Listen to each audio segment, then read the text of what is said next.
Dalam bukunya Shoe Dog, Phil Knight pernah nge-quote, "Don't tell people how to do things, tell them what to do and let them surprise you with the result." Welcome back to my channel. It's Megan Haikal. Yang kamu di hot sama kalau review masih yang nggak Alright guys, jadi sebenarnya nggak ada hubungannya quotes tadi itu dengan apa yang pengen gue bahas hari ini. Hari ini gue pengen ngebahas Air Max 90 setelah 1 tahun. Oke, sedikit background cerita nih. Gue sebenarnya baru suka Air Max tuh kayak setahunan yang lalu. Dan ini adalah Air Max pertama gue. Air Max 90 Black Racer Pink. Kenapa Air Max 90? Dan dengan kalori ini, karena ini yang paling waktu itu tuh paling murah dan paling gampang buat gue dapetin gitu. Ini takes on gue tentang Air Max, khususnya Air Max 90 and how I see the Air Maxes. Jadi Air Max sendiri adalah sepatu running bikinan Nike. Dan ini adalah iterasi kedua dari Air Max. Gue nggak tahu sebenarnya sejarah secara lengkapnya, tapi beberapa Air Max yang jadi hits itu kayak Air Max 1, Air Max 90, Air Max 97, 95, dan beberapa Air Max lainnya. Dan di antara semua Air Max, menurut gue Air Max 90 adalah dari design wise ya. Design wise menurut gue yang paling ikonik dan paling ngeklik buat gue gitu. Makanya gue coba dalemin si Air Max 90 ini. Nah, ini adalah beberapa pros and cons setelah gue pakai Air Max 90 selama setahun. Tapi keep in mind, gue selalu ngerotasi sepatu gue. Jadi, gue nggak pakai ini tiap hari. Tapi at least dalam sebulan itu pernah 3 atau 4 kali. Ya, something like that. Oke. Air Max 90 didesain dengan konstruksi yang sangat canggih ya waktu itu, tahun 90-an. Mungkin tahun 80 akhir gitu ya, dimana ada air bubble atau air window-nya kelihatan di sini di midsole-nya. Nah, ini adalah desainnya Tinker Hatfield. Air Max 90 ini successor dari Air Max 1. Kalau menurut gue sih, gue lebih prefer Air Max 90 karena dari desain yang gue lihat kayaknya lebih rumit dan lebih bulky gitu. Maksudnya lebih rumit adalah lebih kompleks, dimana paneling-paneling di samping ini, terus ada rubber di sininya, di belakang juga ada rubber.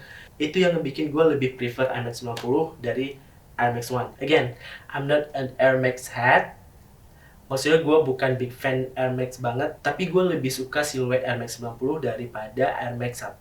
Alright, karena ini sepatu dari 90-an, biasanya di bagian midsole ini pakai PU atau polyurethane. Nah, lama-kelamaan PU ini kalau misalkan nggak dipakai, dia bakal crumble.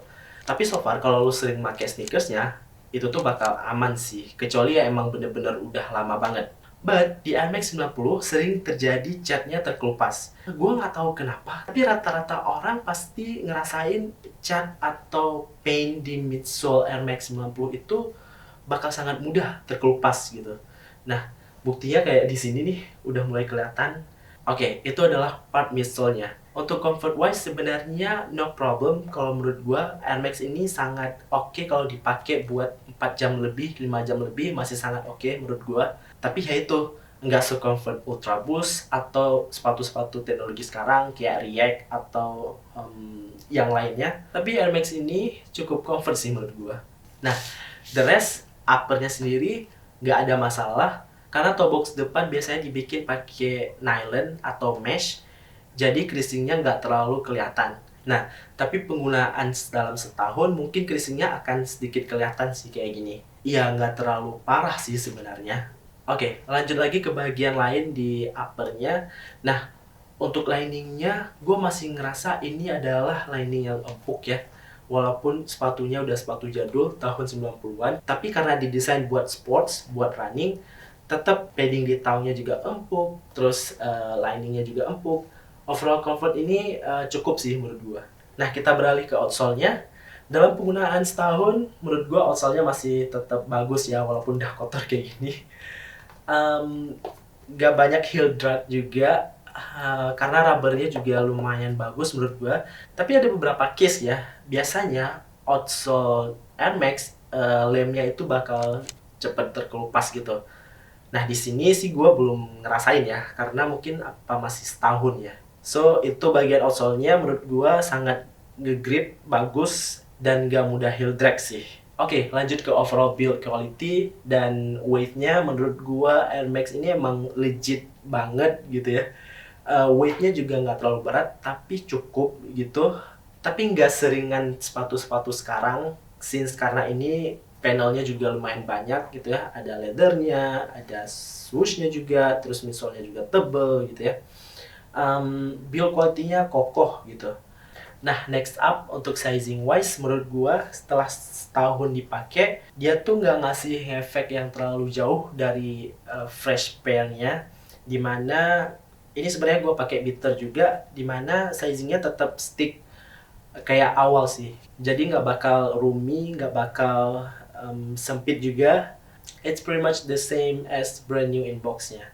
Oke, untuk komponen lain, lem-lem segala macam yang nge-bound together si sepatu ini, menurut gua sih no problem at all, karena ini masih sangat-sangat sangat rapih gitu ya. So ya, itu dia guys, tahun setelah menggunakan Air Max dan sedikit review tentang Air Max. Dan ini cukup mudah didapetin juga sih kalau sekarang, maksudnya Air Max 90 dengan colorway-nya banyak banget dikeluarin.